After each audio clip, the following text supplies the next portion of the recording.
بسم الله الرحمن الرحیم والصلاة والسلام على رسوله الکریم وعلى آلہ وصحبہ اجمعین۔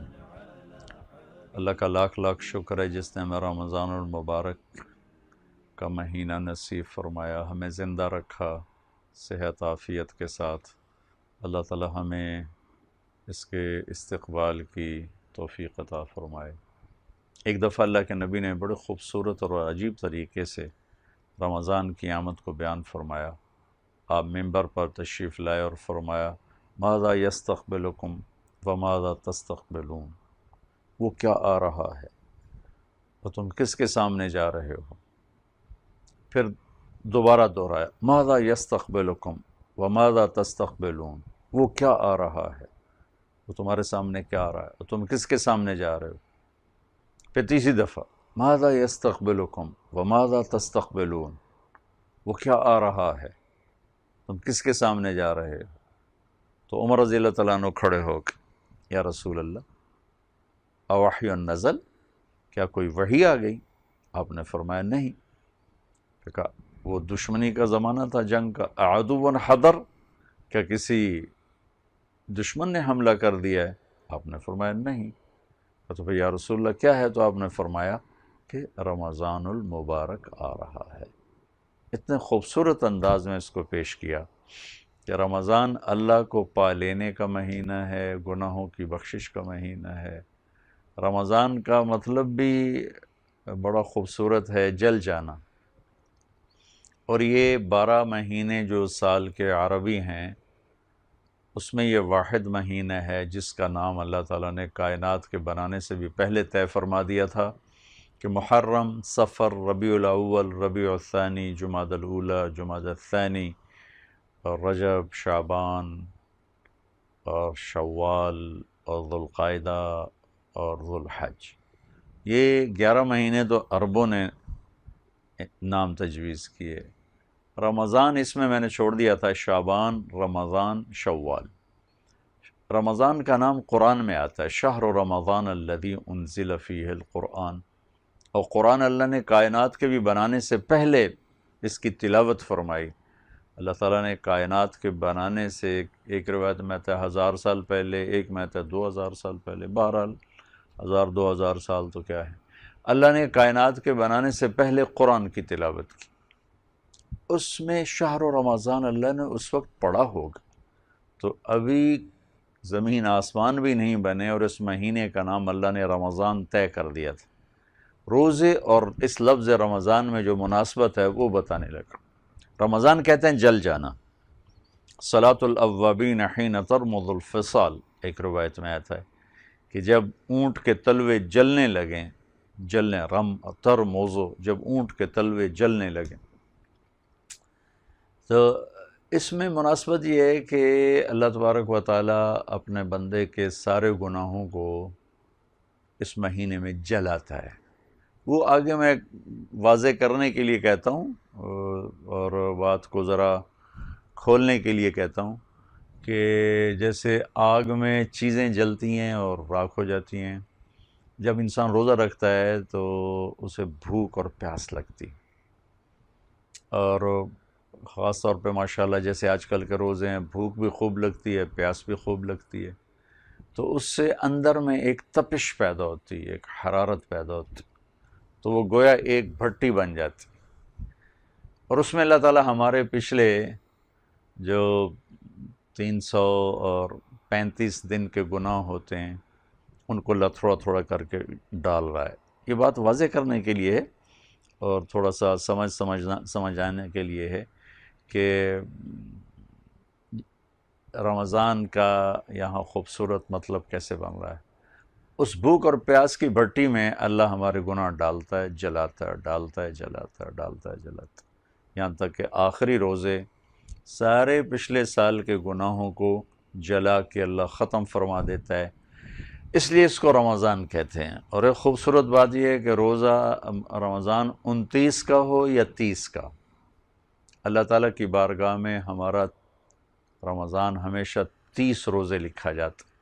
کسی سال 30 کا ہوتا ہے، کسی سال 29 کا ہوتا ہے، تو اس ایک روزے کی کم ہونے کی وجہ سے اللہ ہمارا اجر کم نہیں فرماتے، ہمارے 29 روزے لکھتے ہیں اور 30 تراویح لکھتے ہیں، اور وہ 30ویں روزے کو رکھے بغیر اللہ تعالیٰ اس کی ہمیں فضیلت عطا فرماتے ہیں۔ تو لفظ رمضان کی خوبصورتی تو آپ کے سامنے آئی ہوگی کہ اس میں اللہ تعالیٰ روزہ رکھنے والوں کے گناہوں کو جلا کے ختم فرماتا ہے، اور آخری رات پھر اللہ تعالیٰ فرماتے ہیں کہ میرے بندو جنہوں نے روزہ رکھا، فرشتوں سے اللہ تعالیٰ، بندے نے فرشتوں سے، کیا جزا ہے جو اپنے مالک کا کام پورا کر دے، اس مزدور کو کیا ملنا چاہیے؟ تو فرشتے کہتے ہیں اس کو اس کی مزدوری ملنی چاہیے۔ تو اللہ تعالیٰ فرماتے ہیں تو پھر میرے بندے اور بندیوں نے دن میں روزہ رکھا، رات کو تراویح پڑھی، اس کے بدلے میں نے ان کے پچھلے سارے گناہ معاف فرما دیے۔ اس خوشی میں پھر ہم 2 نفل پڑھتے ہیں عید کے، جو خوشی کا دن ہے کہ اللہ نے ہمیں معاف فرما دیا اور اللہ ہم سے راضی ہو گیا۔ پھر اس میں بھی اللہ تعالیٰ فرماتے ہیں جاؤ مانگو، جو مانگو گے اللہ تعالیٰ کی طرف سے تمہیں دیا جائے گا۔ تو رمضان کی آمد کے حوالے سے ایک ضروری بات کرنا چاہتا ہوں۔ آپ نے دیکھا ہوگا ہمارے ماحول میں جب لوگ حج پر جاتے ہیں تو معافی تلافی شروع کر دیتے، بھائی معاف کر دے جی جناب، میں آ گیا جی توڑے بوئے تھے میں حج تے جا رہے ہیں تو میں بڑی زیادتی کیتی ہے، میں معاف کر دیو، میں توڑا کو حق دیونا میں آ کے دے دیواں گا، میں معاف کر دیو۔ یہ ہمارے سارے کم از کم پنجاب میں تو یہ ہے تہذیب کہ لوگ حج پر جانے سے پہلے معافیاں مانگتے ہیں، کسی پر زیادتی کی ہو تو جا کے معافی مانگتے ہیں، کوئی زیادتی کر گیا تو اسے معاف کرتے ہیں کہ یار میرا حج ٹھیک ہو جائے، حج ٹھیک ہو جائے۔ میں یہ عرض کرنا چاہتا ہوں کہ روزہ حج سے بڑا فرض ہے۔ سب سے بڑا فرض ایمان کے بعد ہے نماز، اس کے بعد ہے روزہ، اس کے بعد ہے زکوٰۃ، اور سب سے آخر میں ہے حج۔ لیکن حج پر جانے کے لیے ہم سارے بڑا اہتمام کرتے ہیں، اور روزے کا اس سے زیادہ اہتمام کرنا چاہیے کہ رمضان آ رہا ہے اور بخشش کا مہینہ آ رہا ہے۔ حج میں صرف ایک دن اللہ کا عرش پہلے آسمان پر آتا ہے اور وہ ہے 9 ذوالحج، عرفات کا دن، لیکن رمضان میں پورے 30 دن اللہ تعالیٰ کا عرش پہلے آسمان پر ہوتا ہے، اور مسلسل وہاں سے اعلان ہوتا ہے، کوئی مانگنے والا، کوئی بخشش چاہنے والا، کوئی جنت مانگنے والا، کوئی صحت چاہنے والا، کوئی رزق مانگنے والا، مسلسل اعلان ہوتا ہے۔ اور ایک فرشتہ کہتا ہے بھلائی کرنے والے آگے بڑھ، مبارک ہو، اور اے برائی کرنے والے اب بس کر اور توبہ کر، دونوں کے لیے اعلان ہو رہا ہوتا ہے۔ تو میں یہ چاہوں گا کہ ہم ابھی ماشاءاللہ آج ابھی 4تھا روزہ یہ ہے، زیادہ نہیں وقت آگے گیا، تو ہم رمضان کی تیاری یہاں سے شروع کریں کہ اپنے دل کو سب سے صاف کر دیں اور سب سے معافی مانگیں، سب کو معاف کریں، سب سے معافی مانگیں، اور رمضان کی ابتدائی ایسے کریں کہ بھائی آپ معاف کر دیں، میرے روزے آ گئے ہیں۔ چونکہ روزے کے بارے میں اللہ کے نبی نے فرمایا کہ اگر کوئی تمہیں روزہ کی حالت میں گالی بھی دے تو اسے کہہ دو میرے بھائی میرا روزہ ہے، میں آپ کو جواب نہیں دے سکتا۔ پھر روزے کا ایک عجب جو بیان کیا گیا ہے فائدہ، تمام نیک اعمال کی جزا کو جنت کی شکل میں بیان کیا ہے حدیث نے، قرآن نے۔ صرف روزہ ایسی چیز ہے جس کو اللہ کے نبی نے فرمایا کہ اللہ تعالیٰ فرماتے ہیں کہ روزہ میرے لیے ہے اور روزے کا بدلہ اللہ خود ہے۔ اللہ مل جاتا، اور اللہ مل جائے تو سب کچھ مل گیا۔ تو میں تمام سننے والوں سے عرض کروں گا کہ اس دل کو سب سے صاف کر دو۔ اللہ کے نبی کی ایک حدیث سناتا ہوں۔ آپ نے حضرت انس رضی اللہ تعالیٰ عنہ سے فرمایا کہ میرے بیٹے انس، یا بنی ان قدرت ان تصبح وتمسی ولیس فی قلبک غش لأحد فافعل، کہ میرے بیٹے انس نے حضرت انس نے 10 سال ہمارے نبی کی خدمت کی، تو آپ نے کہا میرے بیٹے انس اگر تو یہ کر سکے تو بہت بڑی بات ہے کہ اس دل کو سب سے صاف کر دے۔ غش نصیحت کے مقابلے میں آتا ہے۔ نصیحت ہوتا ہے خیر خواہی چاہنا، اور غش ہوتا ہے برائی چاہنا۔ اس کی ساری شکلیں اس ایک لفظ کے اندر موجود، کسی کی نفرت، کسی کی حقارت، کسی کی برائی، اور کسی کو نقصان پہنچانا، کسی کو نقصان پہنچانے کی تمنا کرنا، کسی کے لیے حسد کرنا، کسی کے لیے کینہ رکھنا، کسی کے لیے بغض رکھنا، تمام کے لیے لفظ غش، جیسے ہر قسم کی خیر خواہی کے لیے لفظ نصیحت ہے، تو ہر قسم کی کسی انسان مرد عورت کے بارے میں برائی کے جو جذبے ہیں اس کے لیے ایک لفظ ہے غش۔ تو میرے اللہ کے نبی نے فرمایا کہ میرے بیٹے انس ایسا کرنا، لے احد، صرف مسلمان نہیں کہا کہ تو مسلمانوں سے دل کو صاف کر، تمام دنیا کے مسلم، غیر مسلم، ہندو، سکھ، عیسائی، دہریے، وہ جانے اور ان کا اللہ جانے، میرا ان سے معاملہ یہ کہ میں اپنا دل ان سے صاف رکھوں، میرے دل میں کسی کو نقصان پہنچانے کا جذبہ نہ ہو، کسی کے لیے میرے دل میں بغض نہ ہو، نفرت نہ ہو، کینہ نہ ہو۔ بغض ہوتا ہے نفرت، اور کینہ ہوتا ہے نفرت کے ساتھ نقصان پہنچانا۔ تو میں آپ سب سے عرض کروں گا اس دل کو صاف کر دیں۔ اگلی بات سنیں، ثم قال یا بنی وذلک من سنت، ذالک یہاں بہت عظیم مطلب دے رہا ہے۔ پھر آپ نے فرمایا کہ میرے بیٹے یہ میری عظیم الشان سنت ہے، یہ ذالک، الف لام میم، ذالک الکتاب لا ریب فیہ کا ترجمہ ہے کہ یہ وہ عظیم الشان کتاب ہے جس میں کوئی شک نہیں۔ صرف یہ وہ کتاب ہے جس میں کوئی شک نہیں، اس کا ترجمہ ادھورا ہے۔ اس کا صحیح ترجمہ یہ ہے کہ یہ وہ عظیم الشان کتاب ہے جس میں کوئی شک نہیں۔ تو وَذَلِكَ مِن سنتی، میرے بیٹے یہ میری عظیم الشان سنت ہے، عظیم الشان سنت ہے۔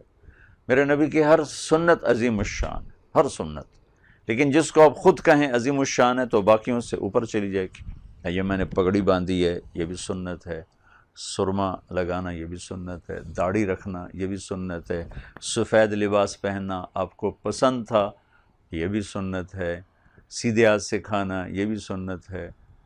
کتنی بے شمار سنتیں ہیں میرے نبی کی زندگی میں، لیکن آپ نے فرمایا دل کو کھوٹ سے صاف رکھنا تمام انسانوں کے لیے میری عظیم الشان سنت۔ پھر فرمایا ومن احب سنتی فقد احبنی، جو میری اس سنت سے پیار کرے گا مجھ سے پیار کرے گا، ومن احبنی کان معی فی الجنہ، جو مجھ سے پیار کرے گا جنت میں میرا ساتھی ہو جائے گا۔ تو میں تمام سننے والوں سے عرض کرتا ہوں، خواتین، حضرات، چھوٹے بڑے، بچے بچیاں، صاف کر دو۔ کسی سے لڑے ہوئے جا کے صلح کر لو، میاں بیوی لڑے ہوئے فوراً صلح کر لو، بہن بھائی لڑے ہوئے فوراً صلح کر لو، ماں باپ اولاد میں کوئی کھٹپٹ ہے فوراً صلح کر لو، پڑوسی سے، دوست سے، پارٹنر سے کوئی لڑائی ہے صلح کر لیں تاکہ آپ کا روزہ قیمتی بنے، خوبصورت بنے۔ اور ایک عرض کروں گا کہ اس بھوک اور پیاس سے ڈر کے روزہ نہ چھوڑیں، یہ میرے رب کی طرف سے بہت خوبصورت تحفہ ہے۔ تھوڑی تھوڑی تکلیف کے لیے، تھوڑے تھوڑے نفع کے لیے لوگ ہمالیہ پہاڑ جیسی تکلیفیں اٹھاتے ہیں، اس روزے کے پیچھے میں اللہ ملنے والا ہے، اور اللہ کے لیے تھوڑی سی تکلیف، تھوڑی سی پیاس کوئی بڑا مسئلہ نہیں۔ اللہ کے نبی کی اولاد حضرت حسین رضی اللہ تعالیٰ عنہ کا قافلہ 72 آپ کے جان نثار تھے، اور 18 اہل البیت آل الرسول کے نوجوان تھے جو شہید ہوئے، باقی بچے بچیاں اور بھی تھے، جو شہید ہوئے وہ 18 تھے۔ ان سب نے 3 دن کی پیاس برداشت کرتے ہوئے اللہ کے بارگاہ میں اپنی جان کا نذرانہ پیش کیا۔ کائنات کی پاکیزہ ترین ہستیاں جن کے لیے لفظ پاکیزہ بھی چھوٹا ہو جاتا، اور میرا وہ ہمارے پنجابی کہتا میرا روں روں قربان، میرا لوں لوں قربان۔ تو ہمارا تو ایک ایک سانس ان ہستیوں پہ قربان جنہوں نے اللہ کو راضی کرنے کے لیے 72 گھنٹے کی پیاس برداشت کی، اور پیاسے ہی اللہ کے پاس چلے گئے، معصوم بچوں سے لے کر جوانوں تک سب پیاسے چلے گئے۔ ہماری پیاس تو 16 گھنٹے، صرف 16 گھنٹے، اور اس میں بھی زیادہ لگے تو نہا لو، کام تھوڑا کر لو، اپنے نوکروں کو مشقت کے کام ہٹا دو، ان سے کام آدھے لے لو، ان سے کو بھی آپ روزہ رکھیں، اور سب کو ترغیب دیں۔ کوئی بیمار ہے تو چھوڑ سکتا ہے، بعد میں رکھ لے، لیکن صرف بھوک اور پیاس سے ڈر کے روزہ چھوڑنا بہت بڑا گھاٹے کا سودا ہے۔ خود بھی اپنا کام گھٹا لیں اور اپنے نوکروں سے بھی کام تھوڑا لیں تاکہ ان کو روزہ پورا کرنے میں کوئی تکلیف نہ ہو، دقت نہ ہو۔ تو دلوں کو صاف کرتا. اور روزہ کیا ہے؟ صرف منہ بند کرنا نہیں ہے، سر سے لے کر پاؤں تک روزہ. ایک ہوتا صوم، صوم کا مطلب ہے منہ بند کرنا. ایک ہوتا سیام، سیام جو کتب علیکم الصیام، سر سے لے کر پاؤں تک سارا وجود روزہ رکھے. یہ سب سے اعلیٰ درجے کی چیز ہے. اور دل کو صاف رکھنے کے لیے ایک اور حدیث سناتا ہوں. ایک دفعہ مسجد میں بیٹھے تھے تو آپ نے ارشاد فرمایا کہ اس دروازے سے ایک جنتی آ رہا ہے. تو ایک مدینے کے صحابی، ادھیڑ عمر 50+ کے عمر کے، ان کے ہاتھ میں جوتا، تازہ وضو، پانی ٹپک رہا تھا. اگلا دن وہی ٹائم آپ نے فرمایا اس دروازے سے ایک جنتی آ رہا ہے. وہی صحابی دوبارہ انٹر ہوئے. اگلا دن آپ نے کہا اس دروازے سے جنتی آ رہا ہے. وہی صحابی انٹر ہوئے. اس مجمع میں ایک صحابی ہیں، ان کا نام ہے عبداللہ بن عمرو بن عاص. یہ تمام صحابہ میں سب سے زیادہ عبادت کرنے والے تھے. جہاں تک میں نے پڑھا ہے، ہو سکتا ہے اس سے بھی کوئی زیادہ ہو.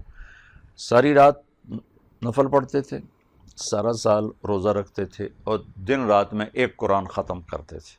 عید کے 2 روزے چھوڑتے تھے، بس ساری رات نوافل، سارا دن روزہ، دن رات میں ایک ختم قرآن. تو پورا انہوں نے ٹائم کا جو اسکیل اور گراف تھا وہ سارا بھر دیا، اور 1 سیکنڈ اس میں نہیں چھوڑا. ان کو یہ خیال آیا کہ کیا یہ مجھ سے بھی زیادہ عبادت کرتا ہے جو اس کو جنت کی بشارت ملی ہے؟ لاشعور میں غالباً یہ ہوگا کہ ان کو کیسے مل گیا، مجھ سے بھی زیادہ عبادت ہے ان کی، لہٰذا میں دیکھتا ہوں یہ کیا کرتے ہیں. تو یہ ان کے گھر گیا، کہا چاچا جی السلام علیکم. کہا وعلیکم السلام. کہا چاچا میرے ابا ناراض ہو گئے ہیں، میں 2-4 دن آپ کے پاس گزارنا چاہتا ہوں، آپ اجازت دیتے ہیں؟ ہاں ہاں بسم اللہ بیٹا ضرور آؤ، رہو، کھاؤ پیو موج کرو، رہو، تھوڑا اپنا گھر ہے جیسے ہم کہتے ہیں. اب جب رات ہوئی نا تو انہوں نے، عبداللہ بن عمر نے جلدی سے چادر اوڑھی اور یوں سوراخ تھوڑا سا رکھ کے نا آنکھ کا دیکھنا شروع کیا کہ اب یہ بزرگ کیا کرتے. وہ تشریف لائے، سرانے پہ سر رکھا اور سونے کی دعا ہے اللہم بسمک اموت و احیا، اور سوئے. اور جب فجر کی اذان پہ اٹھے، ساری رات سوئے، سر کروٹ بدلتے ہوئے آنکھ کھلتی تو اللہ اکبر کہہ دیتے. یہ بڑے پریشان ہو گئے کہ یہ کیا ہو. اس زمانے میں تو منافق تہجد نہیں چھوڑتے تھے، یہ آدمی ساری رات کیسے سویا رہا. پھر ان کو خیال ہے کل دیکھوں گا. اگلا دن آ گیا، پھر وہ عشاء کی نماز پڑھ کے سوراخ میں کر کے اور دیکھنے لگ گئے. وہ پھر بستر پر دراز ہوئے اور سوئے اور فجر پہ اٹھے گئے. بھئی یا اللہ یہ کیا چکر. وہ سمجھ رہے تھے کہ ساری رات سجدے میں گزارتے ہوں گے، اور وہ 1 رکعت بھی نہیں پڑی. ان کا چلو 1 رات اور دیکھ لیتا ہوں.